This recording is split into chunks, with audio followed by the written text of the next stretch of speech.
Hello and welcome to Unacademy, a one-stop destination for the English medium civil services aspirants.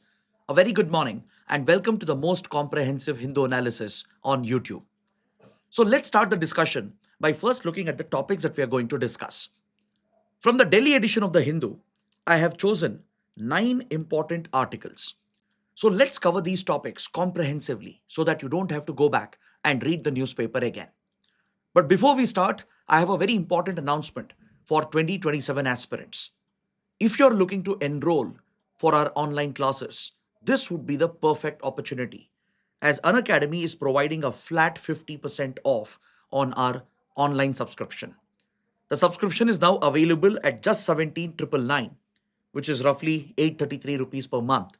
And this will give you access to all the live and recorded lectures, along with the study material, the test series, and mentorship sessions.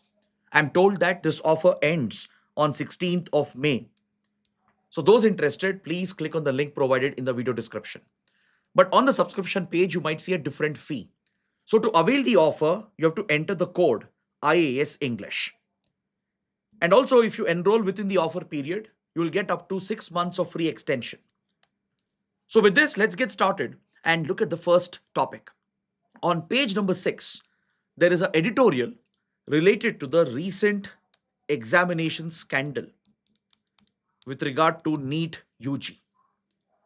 As all of you must know already, the recently held NEET-UG exam conducted on May 3rd has been cancelled, bringing a fresh doubt over the ability and the competence of the NTA, the National Testing Agency, which is supposed to conduct such examinations. Now, any disruption in the examination schedule of such a massive exam, it has a cascading effect. The NEET-UG exam is taken up by anywhere between 20 to 24 lakh students. This year alone, 22 lakh students were supposed to appear. And any disruption in the cycle of this examination will have a very long lasting impact because this will delay the admission cycle. It will eventually impact the output of the MBBS doctors. This could even impact the health sector going forward. So, this raises very troubling questions about the capability of NTA itself. Because this controversy is not new to NTA. NTA, which was set up to conduct such entrance exams, admission exams, even recruitment exams, has been largely failing at its mandate. Though it no longer conducts recruitment exams anymore, it mainly focuses on these entrance examinations for medicine, engineering, and the other subjects. Its inability to maintain the confidentiality of the question paper has raised very troubling questions. The cancellation was over paper leak that was reported in Rajasthan. And according to preliminary investigation, the exact questions, especially from chemistry and biology, were made available. And these organized mafias which operate, they were selling these questions at a very hefty price. So now the CBI, which has taken over the investigation of the case, has already arrested some of the culprits, but the damage has already been done. Now, NTA will, of course, have to take complete accountability for this. The NTA has said the exam has been cancelled, keeping in mind the larger interests of the students. But if NTA was genuinely interested about the interests of the student community, then it must have ensured the integrity of the entire examination process. And clearly, it has been failing at this repeatedly. Since 2017, since its establishment, the NTA has been riddled with similar controversies again and again. For example, you might remember in 2019, there was an impersonation scam that broke out in Tamil Nadu, where proxy candidates were appearing on behalf of other students. And these impersonation scams, they keep recurring across different states. In 2022, there was another controversy in Kerala where the girl candidates were frisked, triggering a huge controversy and outrage. And in 2024, there was again a paper leak, and the NTA even had allocated some grace marks, which had triggered a very big controversy. And now the same story repeats again. So it appears that NTA doesn't learn lessons from history. It doesn't learn lessons from its past mistakes. So this institution that functions under the Ministry of Education, which was established in 2017, was supposed to be the premier agency to conduct these leading examinations. The NEET medical entrance exam is considered to be the world's largest entrance exam of its kind. But this is the fate of how such high level exams are conducted. Imagine the plight of the students, the months and months of effort, the sacrifice that students should have made to prepare for the prestigious examination, and eventually everything goes down the drain, and they have to repeat the cycle all over again. So this brings up very serious questions about the ability of NTA and why the institution has to be structurally reformed. In fact, the K. Radhakrishnan Committee, which was constituted by the government, had looked into the discrepancies within NTA, and it had recommended a number of institutional changes. Structural reforms had been recommended. So let's understand what changes can be done in order to ensure that these critical exams are held in a smooth manner without compromising the integrity of this exam. See, NTA was supposed to bring more transparency into the examination system, but NTA has brought a transparency of another kind, where it's basically enabling the leak of question papers, right? It was supposed to provide a uniform, streamlined examination process. That's why when NTA was set up and even when NEET was introduced in 2013, there was a lot of opposition from state governments and private education institutions against the very format and design of this whole scheme. States like Tamil Nadu have always long opposed the structure of the NEET exam itself and the ability of NTA to conduct these examinations. So, though states tried to move away from NEET, eventually the Supreme Court had intervened, and the Supreme Court ensured that NEET would be the primary examination for medical entrance across the country for UG and PG. So, given the critical importance of this testing agency, what measures can be implemented? What can we take away from the recommendations of K. Radhakrishnan Committee? See, K. Radhakrishnan Committee had recommended a more hybrid model of examination where modern technology is employed. Apart from relying on the traditional mode of physical exam given in physical centers through pen and paper, the K. Radhakrishnan Committee recommended the use of computers and the introduction of online mode of testing. And this is nothing new to India. There are many other examinations where online testing is provided. Take CAT, for example. And today, students are sufficiently well versed across the country in using computers, even in rural areas. So there is no hindrance per se to roll out the online test model because this can help protect the security and the integrity of the examination process. And the committee had recommended a multi stage testing process so that the entire cycle is not dependent on just one particular exam. Taking scores from the college and the entrance exam and using a multi stage hybrid model was what the Radhakrishnan committee had recommended. It had recommended a lot of changes within the establishment, within the NTA, regarding how the question paper is set, how the questions are transmitted, how it is printed, and how the question papers are handled at the examination centers. Because, see, for NEET exam, there are multiple centers across the country, even in other countries as well, abroad. So, this becomes a major point of vulnerability. When question papers are eventually sent for printing and post printing, it has to be distributed across multiple centers in India and abroad. There are multiple places of vulnerability where the paper might leak. Even one photocopy, one image taken by one miscreant is enough because there is a big demand in the market where parents might be pushed towards paying large sums of money so that in the hope that their children would succeed with the help of these leaked questions and papers. This itself has become an organized scandal in the country. Apart from the impersonation scams which go on, where proxy candidates appear for the other candidates, there's a lot of illegal monetary gains to be made by leaking the paper and by trying to sell the questions to aspirants and the parents who are willing to pay up thousands and even lakhs of rupees. So curbing this nexus is critical, and for that, every point of vulnerability has to be curbed. So instead of just relying on the old school method of pen and paper testing, it's high time that online testing is considered with sufficient cybersecurity measures and encryption so that the test process can be carried out in a foolproof manner. This is something that the NTA should consider immediately. Ensure that multiple attempts per year are allowed. Provide a hybrid tally of the score, including the school level scores and the aptitude tests, along with the entrance examination score.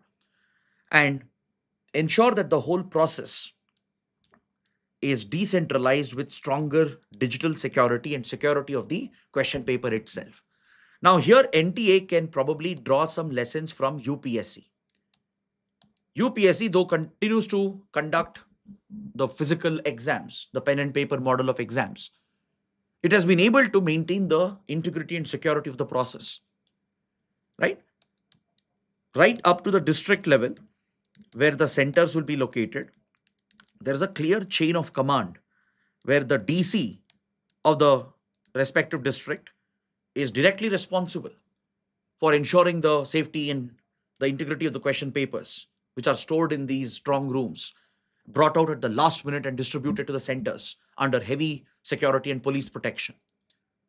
So the UPSC has mastered the ability to maintain that confidentiality of the examination process through a very robust institutional system where UPSC maintains that oversight at the state level, at the district level, at each center. And that is what NTA needs to learn. So, what do you think about this scandal? Let me know your views in the comments.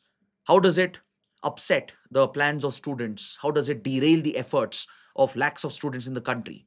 What can be done to reform the NEET examination itself and the institution which conducts the examination? So, this can be an important topic under GS paper 2. So, please take up this practice question and based on what we have discussed from this editorial, try to practice your answer writing. Now, let's move to the next topic. We have a column on page number 6 that focuses on Donald Trump's high profile visit to Beijing. Yesterday, Donald Trump has landed in China for a very important, crucial visit. The last time Trump visited China was in 2017 during his first presidency. So, this visit has generated a lot of hype, lot of expectation, not just for US China relations, but even for finding a resolution for the Iran war. It's very clear that the US is hoping that China would exert some influence on Iran to try and end the conflict so that US can seek an exit, seek an off ramp, and it can try to claim some victory in the conflict and exit this war. And for that, it requires the help of China.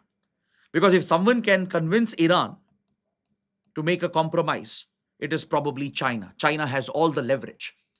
This article will actually help us understand why China is the real beneficiary of the Iran war. I'll go beyond the article and I'll try to explain why China is the one which will really benefit from the Iran war. It's not going to be Israel, it's not US, it's definitely not Iran. And it would be China which would be the real beneficiary of this conflict. And to understand how China would benefit from this war, we need to go back in history. We need to learn some lessons in geopolitics because, as they say, history often repeats itself. Back in 1970s, the US faced a very, very similar dilemma in the context of the Vietnam War. The US had essentially entered into another unnecessary war during the Cold War period. It had been dragged into this geopolitical rivalry with Soviet Union and the communists. And in the Vietnamese conflict, the war between the communist forces backed by China and Soviet Union. On the other side, the pro-democracy forces backed by the US.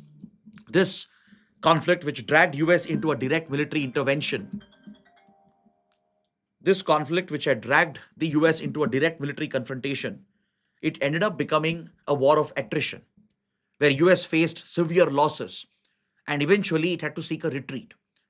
So, if US needed an exit from Vietnam, it had to depend on China to create that opening in Vietnam, to convince China to back off from backing the communist forces and help the US to seek an exit from this never ending conflict.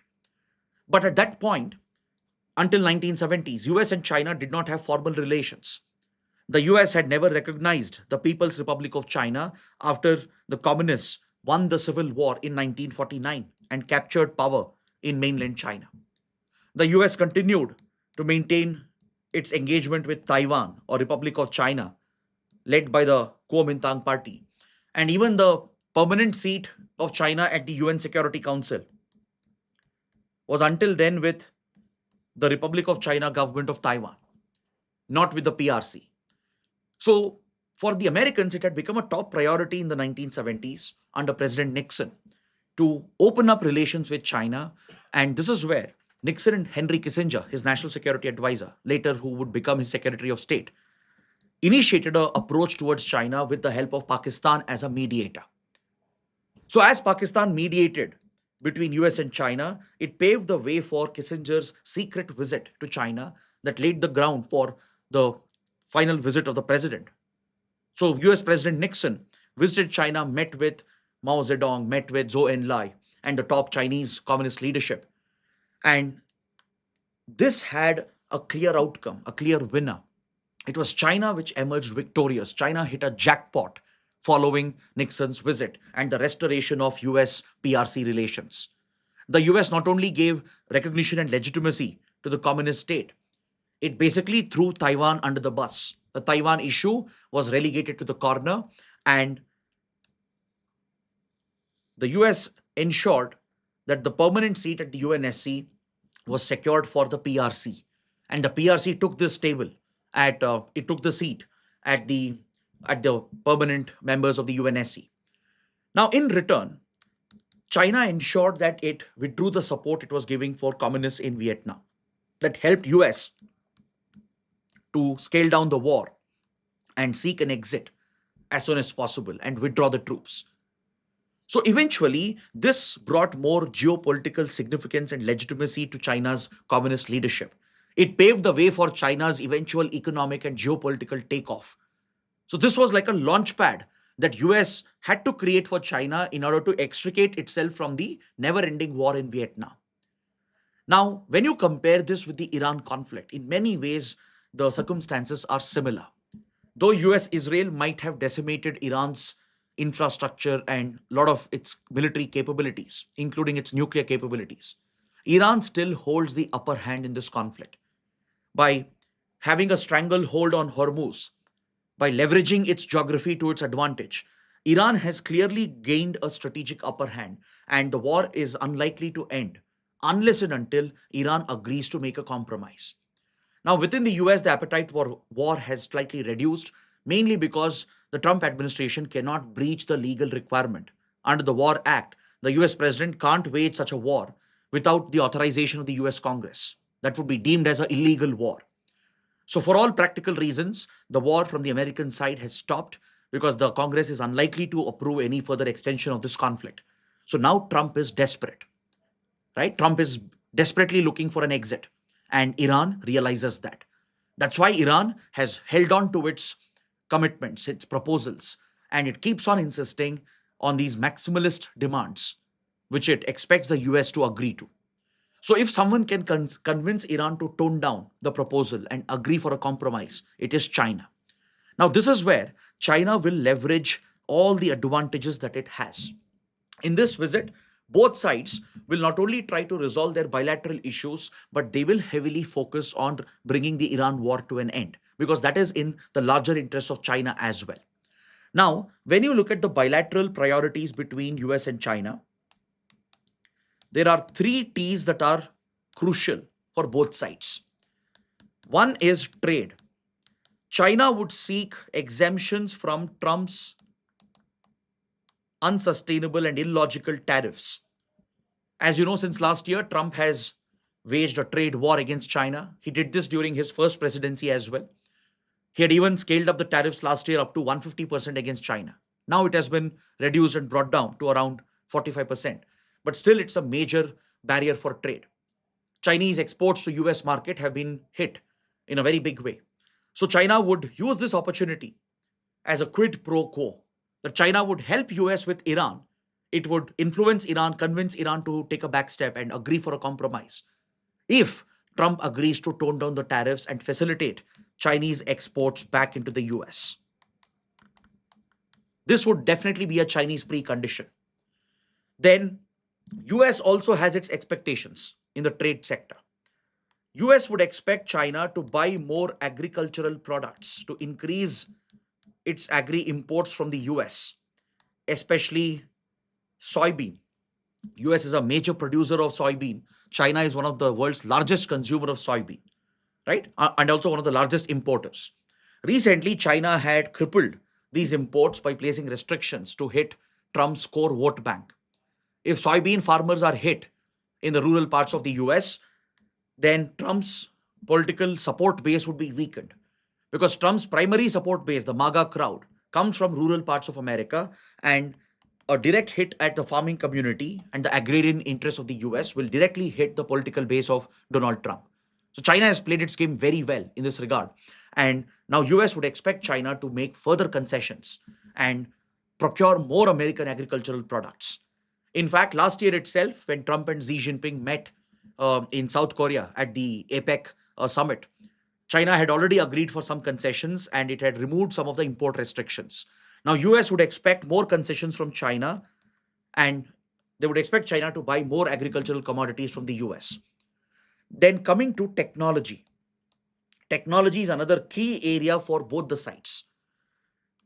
As part of the trade war, China leveraged its control over the supply chain of critical minerals.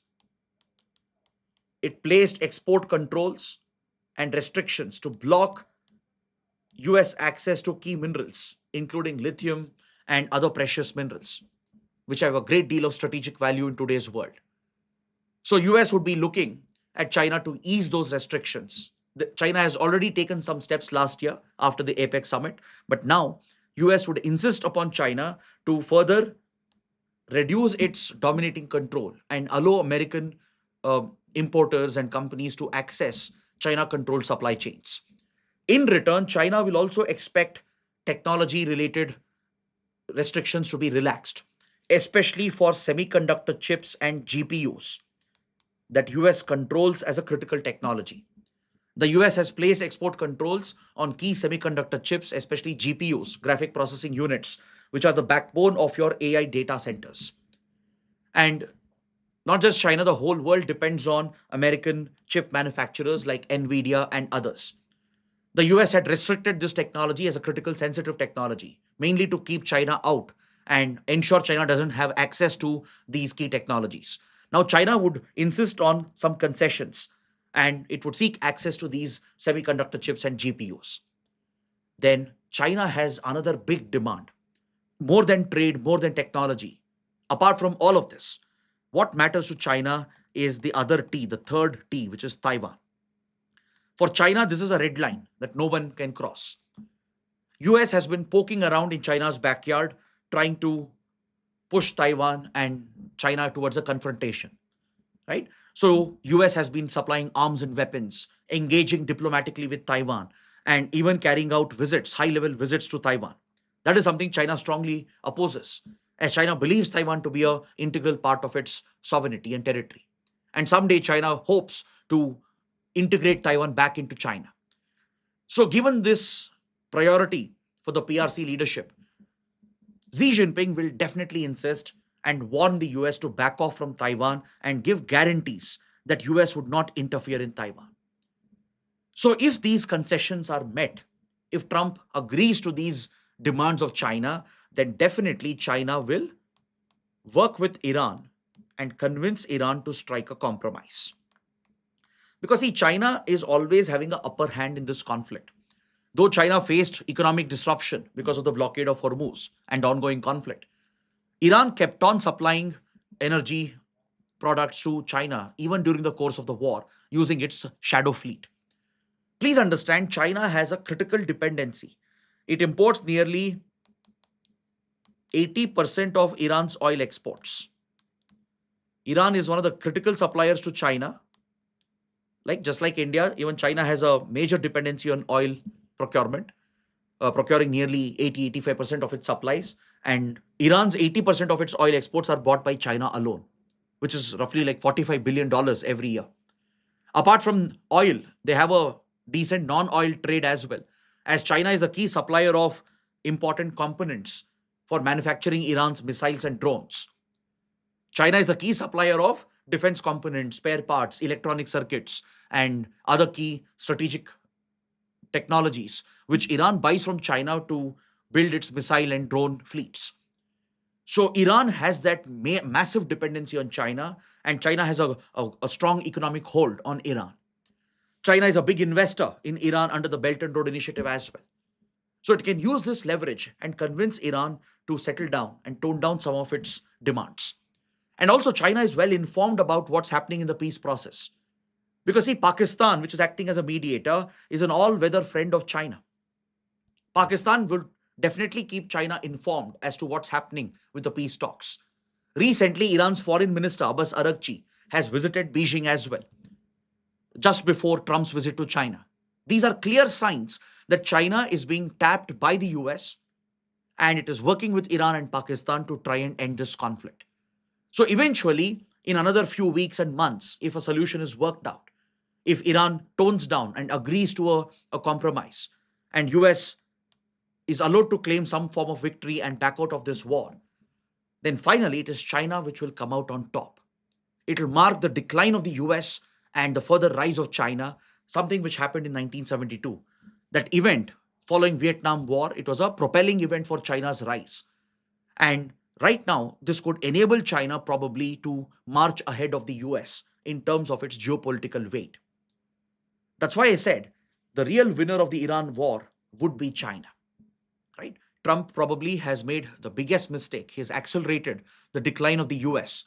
Because please understand, in the West Asia region, the Gulf countries, they've traditionally depended heavily on US for their defense.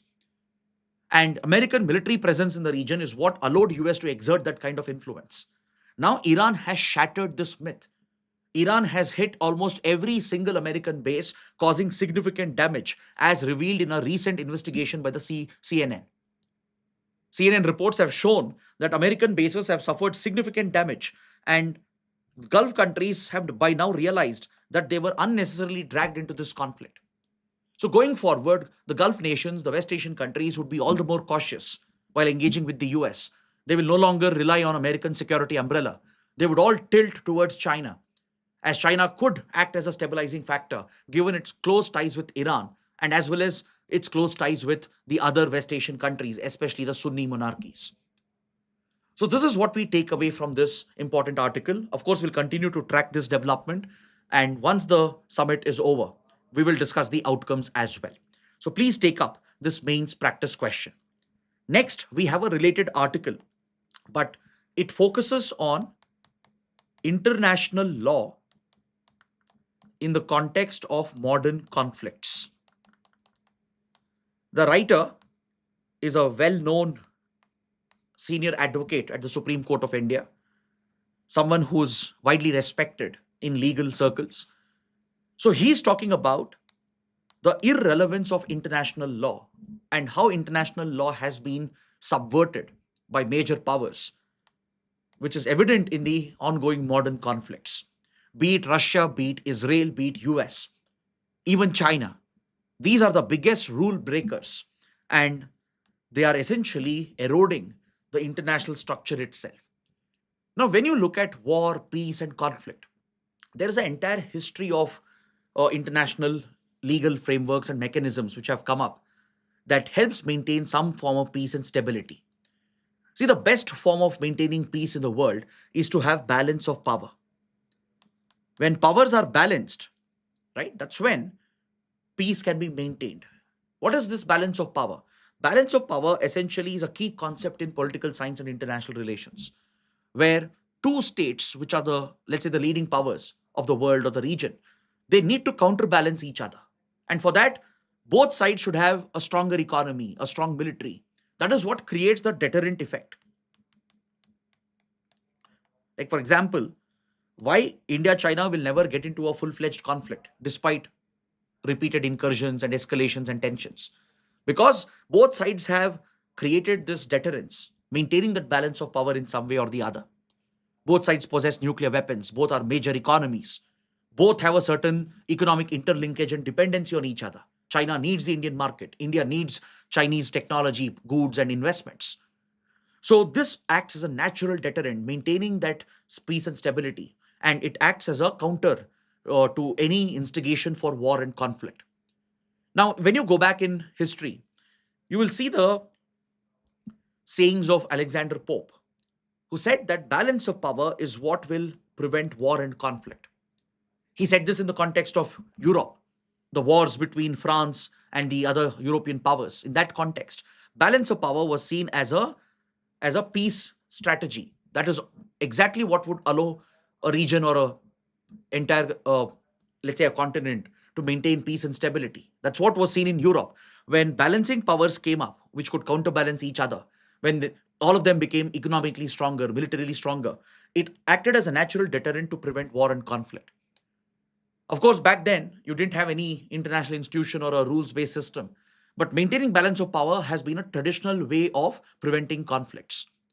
Then, if you look at the 1800s, again in Europe, in 1815, 1839, treaties were signed involving Switzerland and Belgium to prevent wars between them. So that's when international law started, developing in the context of war and peace.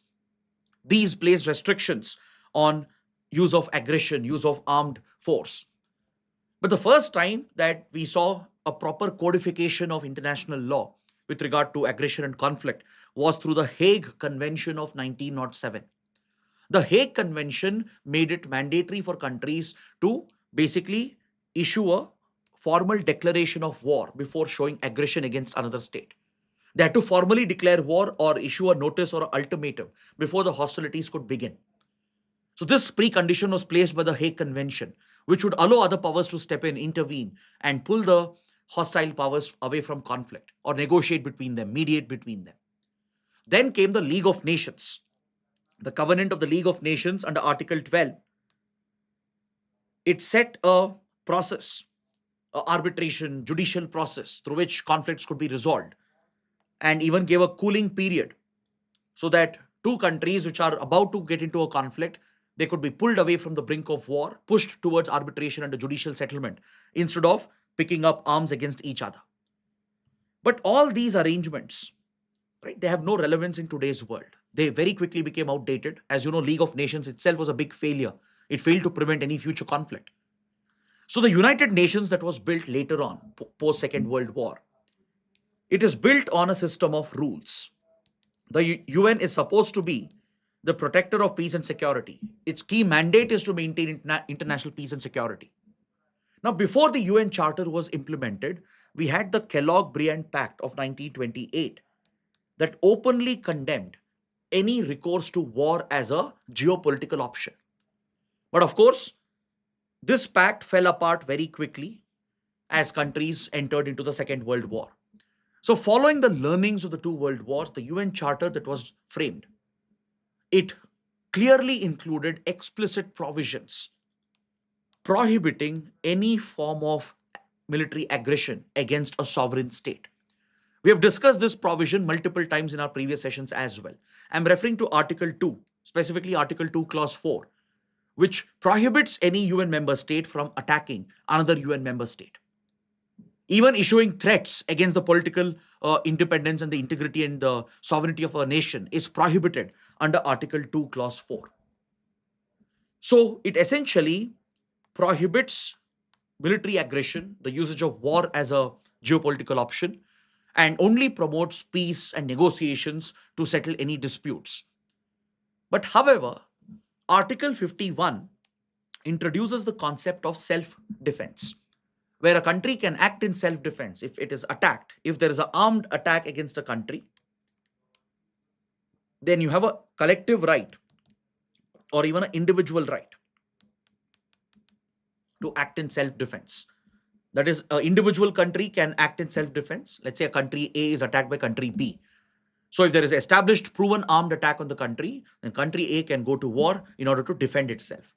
Or it recognizes collective defense, where a group of countries can come together to defend themselves if there is an armed attack on them. This is what gives the legal basis for NATO. Under Article 53 of UN Charter, collective defense organizations like NATO are allowed and it can be justified. So, under NATO, under the Washington Convention, which established NATO, you have Article 5, under which countries can invoke the principle of collective defense. But, however, if you look at the Iran war, for example, right, neither US faced an armed attack from Iran nor Israel faced an armed attack from Iran. So, on what basis US and Israel are justifying this war? The same applies with Russia as well. Russia was not attacked by Ukraine. There was no armed attack on Russia from Ukraine. So what Russia did was a unilateral action by claiming it as a preemptive action. That's what US and Israel also have done by saying that they anticipate a future threat from Iran's nuclear program. That Iran cannot be allowed to have a nuclear weapon program because this would pose a future threat to US and Israel. The US even went to allege that Iran has ballistic missiles which can strike United States, which is again a blatant falsehood because every available intelligence suggests Iran doesn't have such long range missiles which can strike mainland US. So, despite not having a valid reason, despite not being under armed attack from Iran, these countries have blatantly attacked Iran, which makes their action completely illegal under international law. But what they invoke is the doctrine of preemptive self defense. Now, this is where the justification falls under a legal gray area. They anticipate a future threat. In the future, they'll say there will be an armed attack, that they have intelligence and information to believe that there will be a future attack, and they will take preemptive action. Now, this is not clearly defined under international law. It falls into this legal gap between Article 2 and Article 51. While Article 2 explicitly bans war or even issuing political threats against the independence of a state, Article 51 allows only for self-defense in the case of an armed attack. But please understand, Article 51 is not an exception. It's not an exception for Article 2, right? Article 51 is a standalone provision of the UN Charter where a country, a sovereign state, if it is under armed attack, of course it has to defend itself. That's where it kicks into action. But you can't bypass Article 2 prohibition on war by invoking self-defense under Article 51.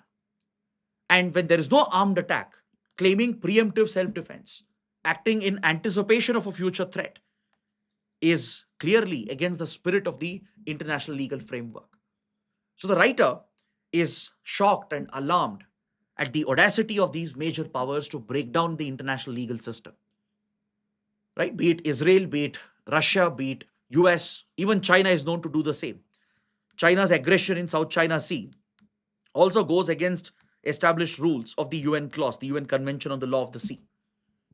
Right? But if you look at US is probably the biggest violator of international principles. Look at any American external war, from Vietnam to Afghanistan to Iraq to Yemen to Libya, and now in Iran, or even the US interference in Syria. All these actions are blatantly illegal. Or the recent American operation to kidnap a sitting president from Venezuela. All these military actions and interference in the name of protecting democracy, protecting human rights, or applying the so-called concept of R2P, responsibility to protect, which is often invoked under the UN by US, UK, France, and their allies.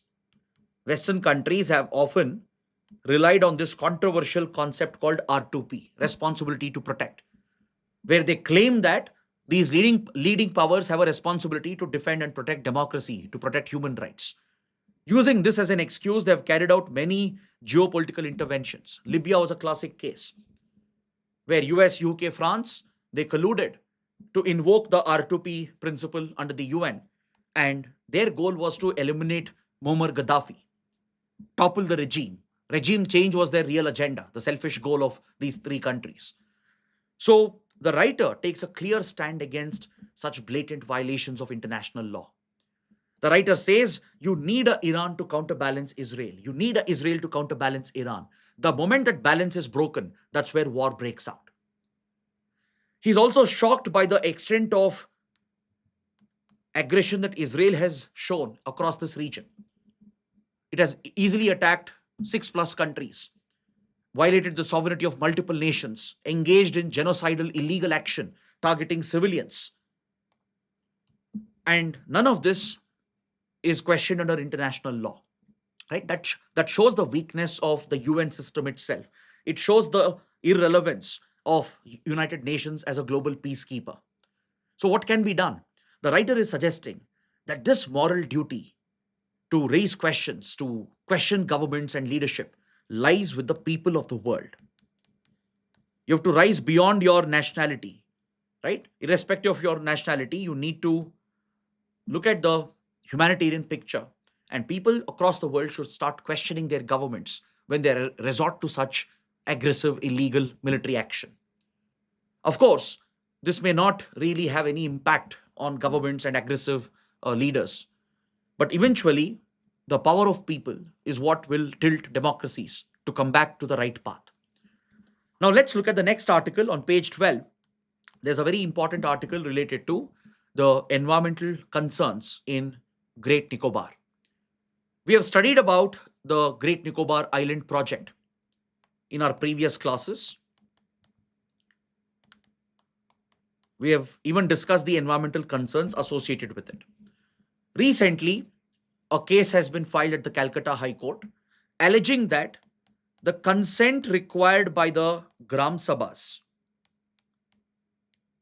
under the Forest Rights Act was not obtained by following the due process laid down under the law. And the litigants have accused the local administration of bypassing the process listed under Forest Rights Act and obtaining the consent of the local community, even without having the minimum quorum, the minimum attendance that was required. But however, there is another controversy here. As per the rules of FRA, the consent need not be given by Gram Sabhas. It should be given by the tribal councils. Tribal councils are community-based organizations in tribal areas like the Andaman Nicobar region. Tribal councils' permissions are explicitly required, which has not been obtained for the Great Nicobar Island project. Now, this apart, parallelly, the government has notified the establishment of 3 new wildlife sanctuaries in Andaman Nicobar. And this was done in 2022, but some of the tribes in Great Nicobar are opposing the establishment of these wildlife sanctuaries. Now, it appears that these two issues are contradictory to each other, right? On one hand, the tribal communities are opposing developmental projects which are of strategic and economic significance, mainly on environmental grounds and social grounds. On the other hand, if government is setting up wildlife sanctuaries, even that is being opposed. Why? That is what you need to learn. You need to understand. This is a perfect case study to understand the conflict between development, national security on one side, and the community rights, tribal rights, environmental rights on the other side. So let's take a look. In 2022, 3 wildlife sanctuaries were notified by the central government, one at the Little Nicobar Island, one at Menchel Island, and one at Mero Island. Now, these islands are home to rich biodiversity. For example, the leatherback turtle sanctuary proposed in Little Nicobar. The leatherback turtle is considered to be a threatened species. Then the megapod sanctuary in Menchel Island and the coral sanctuary to protect the sensitive coral species found across the Mero Island. These wildlife sanctuaries notified by the Government of India are crucial for environment and biodiversity conservation. But the question is, why are the tribal communities opposing it? The tribes which are opposing developmental projects are opposing environmental projects as well. Why? What could be the reason? Now, when you look at the Great Nicobar Island project, it's a mega 92,000 crore project that will include the construction of international transshipment container terminal, right, close to the strategic Galatea Bay, which gives access to Strait of Malacca.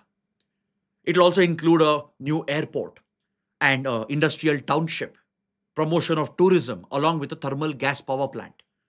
This mega project will cement India's foothold in the Andaman Sea, helping us project power beyond Bay of Bengal towards Malacca and towards the Pacific region. So there is no doubt about the economic and strategic importance of the Great Nicobar Island project. So one criticism against the government is that the required environmental clearances have been rushed. The approvals, the consent of the Gram Sabhas have been obtained in a very questionable, controversial manner. Then parallelly, these wildlife sanctuaries which are being pushed, they have also generated a controversy, because when protected areas are created without the consent of the local communities, this could result in the displacement of these tribes. It could basically curb their rights, their traditional indigenous rights. If a development project like a port or an airport project could displace the tribes, similarly, establishing a wildlife sanctuary or a national park could also displace the communities. That's why working with local communities, taking their consent is important, be it for development or be it for environment conservation. Now, when you look at Andaman Nicobar Islands, it's a biodiversity hotspot. There are 9 national parks, there are 96 wildlife sanctuaries, and one massive biosphere reserve, the Great Nicobar Biosphere Reserve. So please take a note of this. This can be very important for your prelims. At least remember the 9 national parks located in Andaman and Nicobar. It's not feasible to remember all the wildlife sanctuaries. Just remember the 3 new wildlife sanctuaries which have been notified. But please remember the 9 national parks: the Saddle Peak, Middle Button, North Button, Mount Harriet, South Button, Rani Jhansi Marine National Park, Mahatma Gandhi Marine National Park, the Campbell Bay and Galathea Bay National Parks. Kindly remember the locations as well. And coming to these new wildlife sanctuaries that have been notified, they're all located to the north of the Great Nicobar Island. So here the concern being expressed by the tribal communities is that any displacement because of the wildlife sanctuary will affect their livelihood. It will affect their traditional rights. Because see, for centuries, these traditional indigenous communities, they have been conserving these forests. They have some dependency on the forest as well. For example, they collect minor forest produce. They carry out basic subsistence farming. More importantly, they even conduct ritualistic practices. These tribes, they worship the forest, especially in the Mero and Menchal Islands. For the native Nicobarese community, they consider these islands to be of great religious, spiritual, cultural significance. They perform sacred rituals as they believe that these islands are the home of their ancestors. They believe that the souls of their ancestors reside over here. Now, you can't simply dismiss the faith and belief of these indigenous communities who have resided here for centuries together. So, any creation of protected areas like a wildlife sanctuary or a national park without consulting with the local community, without taking their consent, this could affect their basic rights. They carry out ritualistic hunting, right? If hunting is prohibited, they have a fear that they will lose access to their cultural rights. And it's not just about hunting, because the local administration has clarified as well that ritualistic hunting rights will not be curbed, even if the sanctuaries are established. These tribes will be allowed to carry out their ritualistic hunting. But this hunting is sustainable because these communities know how to protect their environment. They depend on the environment, they know their livelihood comes from their environment. So they consider it to be sacred, they worship them. And if you're imposing this on them without their consultation, this essentially affects their traditional rights. So, though the government has clarified, the local administration has clarified to the tribal council that your ritualistic hunting rights will not be curbed. But it's not just about ritualistic hunting. There is much more to it. Tribal communities depend on their forests, depend on these areas for basic livelihood and sustenance and survival. They, as I said, collect minor forest produce. They carry out basic agriculture. They collect food from the forest areas. Their whole life is dependent on it. And for centuries, they are connected directly with the environment around them. So this can't just be severed, right? It just can't be broken. And it has to require the consent of the tribal councils, engagement with the Gram Sabhas as mandated by the Forest Rights Act. So that is the issue which has come up. So the tribal communities also have filed a parallel case opposing the notification of these 3 new wildlife sanctuaries. Next, a big announcement. The Union Cabinet has approved a massive project for coal gasification. A coal gasification project with a outlay of 37,500 crores has been sanctioned by the cabinet. So what is coal gasification? Let's quickly understand. See, coal can be gasified. It can be turned into SNG, synthetic natural gas. Coal, lignite, it can be put through a thermochemical process under extreme heat. A chemical reaction can be introduced, which will gasify coal and lignite, producing a type of natural gas known as synthetic natural gas or SNG, also known as syngas. Now, this will become a feedstock for many other products.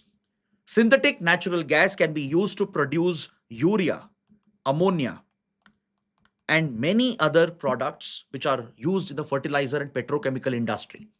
See, India already has a great deal of dependency on urea imports, right? We import a lot of feedstock for fertilizers as well. We depend on energy imports as well. So, right now, the war in West Asia has exposed the supply chain weakness. It has exposed India's dependency. So the government is fast tracking this scheme through which the government will provide incentives to these gasification plants which will come up in India. The mining projects, if they focus on gasification of coal and produce synthetic natural gas, they can receive incentives in the range of 5,000 to even 12,000 crores. Anywhere between 5,000 to 12,000 crores incentives can be provided by the government to promote coal gasification, which will help achieve some level of energy independence. And it will provide reliable supply of key raw material that's required in multiple industries, especially in fertilizer and petrochemical industry. Now, moving to the prelim section, let's take a quick look at the small articles. The government has doubled the import duty on gold and silver. This comes immediately after the 7 big appeals of Prime Minister Modi. The Prime Minister has urged Indians not to buy gold for at least a year, given the pressure on India's forex reserves and the rising current account deficit. As India's import bill has shot up, it will continue to increase as well. As we import a lot of crude oil, gas, and other key commodities, the disruption caused by the Iran war will continue to exert this pressure on our import bill, and it will keep driving up the current account deficit. Current account deficit is nothing but the difference between the value of your imports of goods, services, transfers compared to the exports, right? And that deficit is often met by drawing down from the forex reserves. And forex reserves are even required to service the debt and the interest which has to be paid on the government borrowings when we have borrowed from the international market, right? So there has been considerable pressure on the forex reserves, and to protect India's forex position and also to help stabilize the rupee, the government has been urging Indians to curb some of the expenses, right? So in this context, to deter Indians from buying gold and other precious metals, most of it which is imported into India, the government has doubled the import duty. See, previously the custom duty on gold was 5%. It has now been doubled to 10%.